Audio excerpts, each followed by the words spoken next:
Welcome to NRK నారెట్స్. దేవుని పరిశుద్ధమైన ప్రశస్తమైన నామానికి స్తుతులు స్తోత్రాలు. మీ అందరికీ నా వందనాలు తెలియజేస్తున్నాను. యేసు ప్రభువారి జీవితంలో అంటే ఆయన బ్రతికున్నప్పుడు 3.5 సంవత్సరాలు పరిచర్యను జరిగించారు. రాజ్య స్వార్థను ప్రకటించారు. యూదయ, సమరయ, గలిలయ అనే ప్రాంతాల్లో కలియ తిరుగుతూ ఆయన అనేక మందిని బాగు చేశాడు.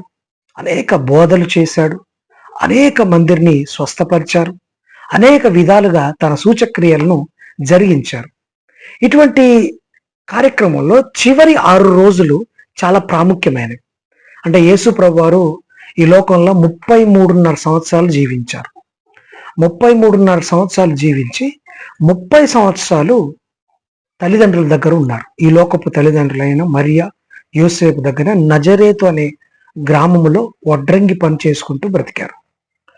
30 సంవత్సరాల తర్వాత ఆయన బాప్టిజం తీసుకొని యోర్దాన్ నదిలో బాప్టిజం ఇచ్చి యోహాను దగ్గర బాప్టిజం తీసుకొని 3.5 సంవత్సరాలు తన పరమ తండ్రి అప్పజెప్పిన పని ఈ లోకంలో ఆయన జరిగించారు. ఈ భూమి మీద జరిగించారు. అయితే ఆ జరిగిస్తున్న ఈ 3.5 సంవత్సరాల పరిచర్యలో చివరి 6 days చాలా ఇంపార్టెంట్. చాలా ఫాస్ట్గా, ర్యాపిడ్గా యేసు ప్రభువారు ఆ కార్యక్రమాన్ని నెరవేర్చారు. అంటే యేసు ప్రభువారి ఈ లోకపు జీవితాన్ని ఒకసారి మనం గమనించగలిగితే ఎట్లా ఉంటుందంటే, మన క్రికెట్ అంతా తెలుసు కదా, క్రికెట్ మనం చూసే ఉంటాం. క్రికెట్లో 3 ఫార్మాట్లు ఉంటాయి. టెస్ట్ క్రికెట్ అని, వన్డే క్రికెట్ అని, ఇప్పుడు ఆడుతున్నారు కదా T20 క్రికెట్ అని ఉంటుంది. యేసు ప్రభువారి మొదటి 30 సంవత్సరాల జీవితం టెస్ట్ క్రికెట్ లాగా ఉంటుంది. అంటే టెస్ట్ క్రికెట్ కాస్త స్లోగా, అప్పుడప్పుడు మెరుపులు మెరుస్తూ 5 రోజుల పాటు జరుగుతూ ఉంటుంది. యేసు ప్రభువారి జీవితం కూడా మొదటి 30 సంవత్సరాల్లో ఆయన పుట్టుకప్పుడు మనకు కనబడుతుంటారు. ఆ తర్వాత 12 సంవత్సరాలప్పుడు కనబడుతుంటారు. ఆ తర్వాత పెద్దగా అతని గురించి బైబిల్లో వ్రాయబడి ఉండలేదు. ఆ తర్వాత 30 సంవత్సరం తర్వాత నుంచి మనకు సువార్తల్లో ఆయన గురించి విరివిగా రాయబడింది. దాన్ని మనం వన్డే మ్యాచ్తో పోల్చవచ్చు. వన్డే అంటే 50 ఓవర్స్ గేమ్ కదా, ఫాస్ట్గా జరుగుతుంది. ఎమ్మటే విత్ ఇన్ 1 డేలోనే రిజల్ట్స్ వచ్చేస్తుంటాయి. చాలా కీలక పాయింట్లు ఆ మ్యాచ్లో జరుగుతుంటాయి. అయితే 6 days అంటే మట్టల ఆదివారం నుంచి ఆదివారం, సోమవారం, మంగళవారం, బుధవారం, గురువారం, అలాగే శుక్రవారం, ఈ 6 రోజులు ఆయన T20 ఆడాడండి. అంటే ఫాస్ట్గా, ర్యాపిడ్గా, ధనాధన్గా, ఫటాఫట్గా. మట్టల ఆదివారం రోజు ఆయన గాడిదెక్కి యెరూషలేముకి వెళ్ళడం, విజయోత్సవాలతో వెళ్ళడం, ఆ తర్వాత మందిరంలో క్రయ విక్రయాలు జరిగిస్తూ దొంగలుగా చేసిన వారిని తరిమి కొట్టడం, వారిని అక్కడి నుంచి వెళ్ళగొట్టడం, ఆ తర్వాత అంజూరపు చెట్టును శపించడం, ఆ తర్వాత శిష్యులకు పరిశుద్ధాత్మ గురించిన బోధ చేయడం, వారిని సమయాత్తపరచడం, దేవాలయం పడగొట్టి 3 దినముల్లో కడతానన్నట్టుగా ఆయన యొక్క మరణ పునరుత్థానం గురించి చెప్పడం, నేను వెళ్తున్నాను, మీకు ఒక ఆదరణకర్తను పంపిస్తానని పరిశుద్ధాత్మ గురించి విషయాలు చెప్పటం, అలాగే యేసుప్రభు శిష్యుల పాదాలు కడగడం, వారికి ప్రభురాత్రి భోజనాన్ని అందించటం, అలాగే గెత్సెమనే తోటలో ఆయన యాతన పడటం, ఆయన శ్రమకు అప్పగించబడటం, ఆ తర్వాత మరి గెత్సెమనే తోటలోనే వాళ్ళు వచ్చి పట్టుకొని సిలువ యాగంకు తీసుకువెళ్ళడం. ఇవన్నీ 6 రోజుల్లో చాలా ఫాస్ట్గా, ఆయనకు సమయం కొంచెమే ఉందని ఆయన చాలా ఫాస్ట్గా జరిగించారు. అయితే ఈరోజు ఒక అంశాన్ని మీకు చెప్పడానికి ఇష్టపడుతున్నాను. గురువారం గెత్సెమనే తోటలో ఏం జరిగింది? గురువారం గెత్సెమనే తోటలో, ఎగ్జాక్ట్గా ఈరోజు గురువారం గెత్సెమనేలో ఏం జరిగింది? గెత్సెమనే తోట మనందరికీ పరిచయమే. ఒలీవల కొండ పక్కన, ఒలీవల కొండ కూడా అంటారు, ఒలీవల కొండ పక్కన ఉన్న గెత్సెమనే తోట, ఆలివ్ తోట అన్నమాట. అది ఒలీవల తోట. ఆ తోటకి ఎప్పుడు యేసు ప్రభువారు ప్రార్థించుకోవడానికి, ఏకాంతంగా ఉండటానికి శిష్యులను కూడా తీసుకొని వెళ్తూ ఉండేవాడు. గురువారం రోజు ఏం జరిగిందంటే, గురువారం పస్కా పండుగ రోజు మొదటి రోజు, శుక్రవారం 2వ రోజు. గురువారం వాళ్ళు పస్కా విందును ఆచరించాలి. గురువారం అక్కడక్కడ తిరిగి యెరూషలేములో మేడగది ఇంటికి వస్తారు. మేడగది ఇంటికి వచ్చినప్పుడు యేసు ప్రభు వారు స్వయంగా శిష్యుల యొక్క 12 మంది పాదాలు కడుగుతాడు. అయ్యా కడగొద్దని చెప్పినా కానీ ఇలా జరగనివన్నట్టుగా కడిగేస్తారు. అది చాలా దీనత్వానికి, తగ్గింపుకు గుర్తుగా మనందరూ అలా దీనత్వంతో ఉండాలని చేసినకి గుర్తు. అలాగే అదే గురువారం రోజు అదైపోయిన తర్వాత వాళ్ళు ప్రభు రాత్రి భోజనాన్ని చేస్తారు. అంటే మనము ప్రతి ఆదివారం లార్డ్స్ టేబుల్, ప్రభు బల్ల మనం తీసుకుంటాం కదా, ద్రాక్షరసము రొట్టె ద్రాక్షరసం తీసుకుంటాం కదా, అది ప్రభు బల్ల. అంటే ఆయన శరీరం అని, ఆయన రక్తం అని యోచించి మనం తీసుకుంటాం కదా, అది ఆ రోజు అక్కడ జరిగించారు. ఆ రోజు కూడా 12 మందితో పాటు యేసు ప్రభు వారు వారికి అందరికి అందించాడు. ఆ తర్వాత ఇస్కరియోతు యూదా బయటికి వెళ్ళిపోతాడు. మీలో ఒక నన్ను అప్పగిస్తాడు అని చెప్పినప్పుడు నేను అంటారు, కానీ ఎవరు గుర్తుపట్టరు. ఒక ఆయన ఇస్కరియోతు యూదాని వెళ్ళిపోతాడు. అప్పటికి ఆయన కాంట్రాక్టు కుదుర్చుకుంటారు 30 వెండి నాణాలకి. అతన్ని పట్టించడానికి వెళ్తుంటాడు.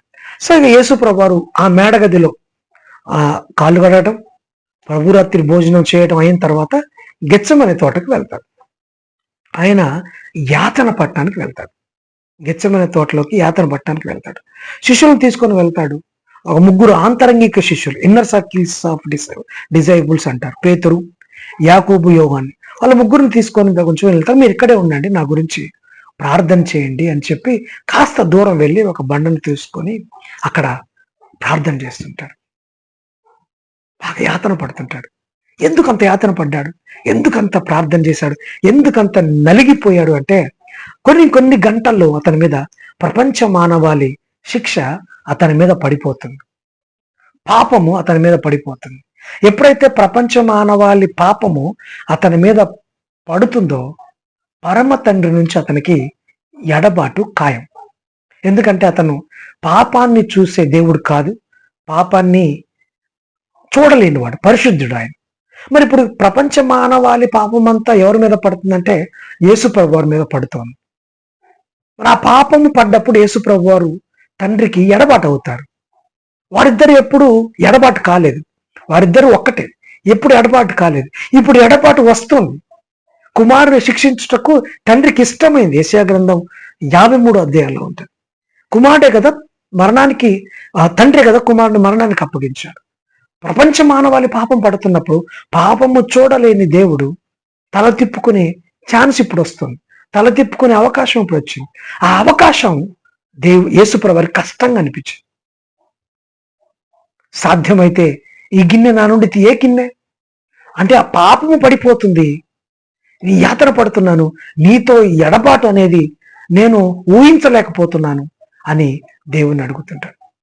అప్పుడు దేవదూతలు వచ్చి అతన్ని బలపరుస్తాడు. గెత్సెమనే తోటలో అతను నలిగిపోతాడు. ఆలివ్ పండ్లు, ఆ పండ్లు దేనికి గుర్తు అంటే నలగొట్టబట్టడానికి, ఆయిల్కి గుర్తు. గానుగు ఉంటుంది ఆ తోటలో, ఆ గానుగులో ఆ పండ్లు వేసి బాగా రుబ్బి అందులో నుంచి ఆయిల్ తీసి, ఆయిల్ యెరూషలేము మందిరంలో దీపాలు వెలిగించడానికి ఉపయోగించేవారు. అది చాలా శ్రేష్టమైన ఆయిల్గా పరిగణించేవారు. ఎలా వస్తుందో ఆయిల్ తెలుసా? దంచబడ్డప్పుడు, రుబ్బబడ్డప్పుడు, కొట్టబడ్డప్పుడు ఆయిల్ వస్తుంది. చాలా మంది అనుకుంటారు యేసు ప్రభు వారు సిలువలోనే శ్రమ పడ్డాడు, సిలువలోనే వేదన పడ్డాడు, సిలువలోనే రక్తం చిందించాడని అంటుంటారు. కానీ దానికంటే ముందు గురువారం రాత్రే గెత్సెమనే తోటలో ఆయన రక్తం చిందించాడు. ఆయన చెమట రంధ్రాల్లోంచి, స్వేద రంధ్రాల్లోంచి రక్తం పారింది. డాక్టర్ గారు ఆయన లూకా సువార్త రాసిన ఆయన డాక్టర్, ఆయన చెప్పిన మాట అంటే ఆయన హై బీపీలోకి వెళ్ళిపోయాడు. అంటే ఈ టెన్షన్ వల్ల హై బీపీ వచ్చేసింది. హై బీపీ వచ్చినప్పుడు ఒంట్లో బ్లడ్ వేగంగా పరిగెత్తుతున్నప్పుడు, వేగంగా ట్రావెల్ అవుతున్నప్పుడు అది మన స్వేద రంధ్రాల్లోంచి రక్తం కూడా బయటకు వచ్చే ప్రమాదం ఉంటుంది.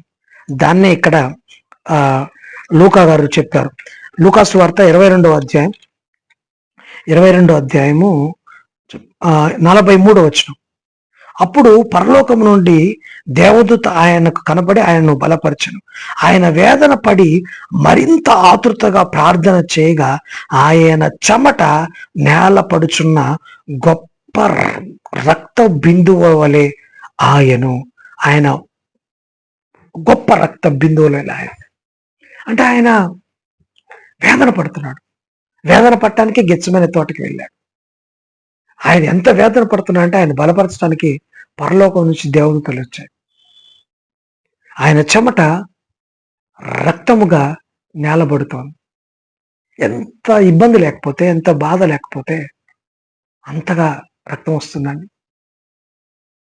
ఇది ఎవరో బయట వాళ్ళు చెప్పింది కాదు, ఒక డాక్టర్ గారు, ఒక ఫిజిషియన్ చెప్పిన మాట. It's true.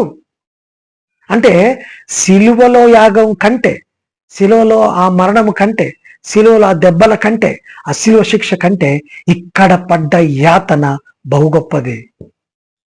ఒకవైపు పాపం ఆయన మీద పడుతుంది, ఒకవైపు తండ్రికి ఆయన దూరం అయిపోతున్నాడు, సిలువ యాగము దగ్గరికి వస్తుంది. ఇదన్నిటిలో ఆయన క్రష్ అయిపోయాడు, నలగొట్టబడ్డాడు. ఒక ఒలీవ ఆ పండు ఎలా నలగొట్టబడి రక్తము అందులో నుంచి ఆయిల్ బయటకు వస్తుందో, ఈయన నలగొట్టబడి ఆయనలో నుంచి రక్తము బయటకు వచ్చింది. ఎంత గొప్ప కార్యం అండి అది. యాతన పడ్డాడు. రక్తం అక్కడే కారుతూ వచ్చిందండి. రక్తం అక్కడి నుంచే కారడం మొదలుపెట్టింది. యాతన అక్కడే మొదలైంది, శ్రమ అక్కడే మొదలైంది, కష్టాలు అక్కడే మొదలయ్యాయి. ఈ కష్టాలతో పోల్చుకుంటే వాళ్ళు పెట్టిన కష్టాలు ఏ పాటివండి? ఈ యాతనతో చూసుకుంటే వీరు పెట్టిన, రోమా సైన్యం పెట్టిన యాతన ఏ పాటిదండి? ఈ రక్తం కార్చుటతో చూసుకుంటే ఈ రక్తము ఏ పాటిదండి? యాతన గెత్సెమనే తోటలో స్టార్ట్ అయింది. గెత్సెమనే వనము రక్షణ కార్యానికి ఆరంభంగా ఉంది. యేసు ప్రభు వారు పడ్డ శ్రమలకు గుర్తుగా ఉంది. మౌని ఉంది. గెత్సెమనే తోటలో గురువారం ఒక అద్భుత కార్యం జరిగించారు. దేవదూతలు వచ్చి యేసు ప్రభువాన్ని బలపరిచాయి. ఆయన అంతగా కృంగిపోయాడు, నీరసించిపోయాడు, బలహీనపడ్డాడు. అంటే చాలా మంది అంటారు, ఆయన శిలువ యాగం చేయడానికే కదా ఆయన వచ్చింది, మరి ఎందుకు యాతన పడ్డాడు, మళ్ళీ ఎందుకు అంతగా ఇబ్బంది పడాల్సి వచ్చిందని చాలా మంది అంటుంటారు. కానీ అది కరెక్ట్ కాదు. ఆయన ఒకటే ఒక కారణం, తండ్రికి ఎడబాటు అవుతున్నాడు. అది భరించలేని తత్వం. పుట్టినది మొదలుకొని ఎప్పుడు తండ్రి క్రీస్తు వేరు వేరు కాదు, ఒకటే. ఇప్పుడు ఆ ఎడబాటు కొద్ది గంటల్లో వస్తుంది. మరి ఆ ఎడబాటు ఆయన తట్టుకుంటారు. దానికి ఆయన బాధపడుతున్నాడు, సమయాత్తం అవుతున్నాడు, ఒక విధంగా ప్రిపేర్ అవుతున్నాడు. అటువంటి పరిస్థితుల్లో గెత్సెమనే తోటలో ఎంత గొప్ప ఆరంభ కార్యం జరిగిందంటే, ప్రపంచ మానవాళి రక్షించబడ్డకు అక్కడే శ్రమలు స్టార్ట్ అయ్యాయి. దేవుడు గురువారమే శ్రమల్లోకి వెళ్ళిపోయాడు, యాతనలోకి వెళ్ళిపోయాడు, ఇబ్బందుల్లోకి వెళ్ళిపోయాడు. ఎవరి కోసం? నీ కోసం, నా కోసం. గెత్సెమనే తోటలో ఒక ఓలివ్ పండు ఎలా క్రష్ అయిపోయిందో, ఎలా దంచబడిందో, ఎలా నల్లగొట్టబడిందో, అలా నల్లగొట్టబడి, అలా యాతన పడి నీకు నాకు రక్షణ అందించాడు. ఆ వచ్చిన నూనె వెలిగించబడుతుంది. ఆయన నుంచి వచ్చిన నూనె మనందరినీ ఆశ్చర్యకరమైన చీకట్లో నుంచి ఆశ్చర్యకరమైన వెలుగులోకి, చీకట్లో నుంచి ఆశ్చర్యకరమైన వెలుగులోకి మనందరినీ నడిపించింది. పేతురు భక్తుడు అంటాడు కదా, మళ్ళీ నడిపించింది. గెత్సెమనే అనుభవం మనందరికీ గుర్తుండాలి. గెత్సెమనే అనుభవాన్ని మనం అందరం ధ్యానించాలి. గెత్సెమనే అనుభవాన్ని మనం ఎప్పుడు మరువకూడదు. ఆయన నలగొట్టబడినది మన కోసమే. ఆయన నల్లగొట్టబడిన తర్వాత వచ్చిన ఆ కార్యము నన్ను రక్షించడానికి, నన్ను వెలిగించడానికి, ఆ నూనె ద్వారా నన్ను వెలిగించడానికి అని మనం అందరం గుర్తించాలి. ఆయన త్యాగాన్ని, ఆయన ప్రేమను గుర్తించాలి. దేవుడు అట్టి జ్ఞానము మనందరికీ దయచేయను గాక. God bless you. ఆమెన్.